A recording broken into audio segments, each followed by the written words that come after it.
প্রিয় শিক্ষকবৃন্দ, একজন আদর্শ প্রধান শিক্ষকের 10টি বৈশিষ্ট্য থাকতে হবে। চলুন, কি কি বৈশিষ্ট্য থাকতে হবে? 1. দক্ষ নেতৃত্ব গুণ।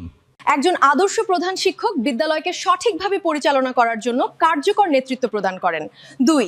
সততা ও নৈতিকতা। তিনি সব কাজে সততা, ন্যায়পরায়ণতা ও নৈতিক মূল্যবোধ বজায় রাখেন। 3.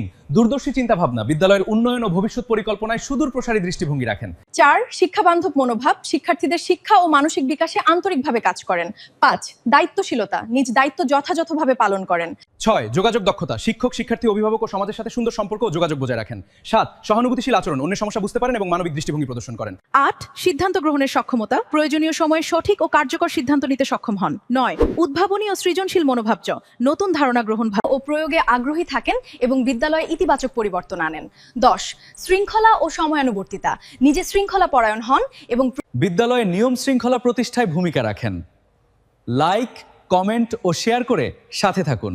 ধন্যবাদ।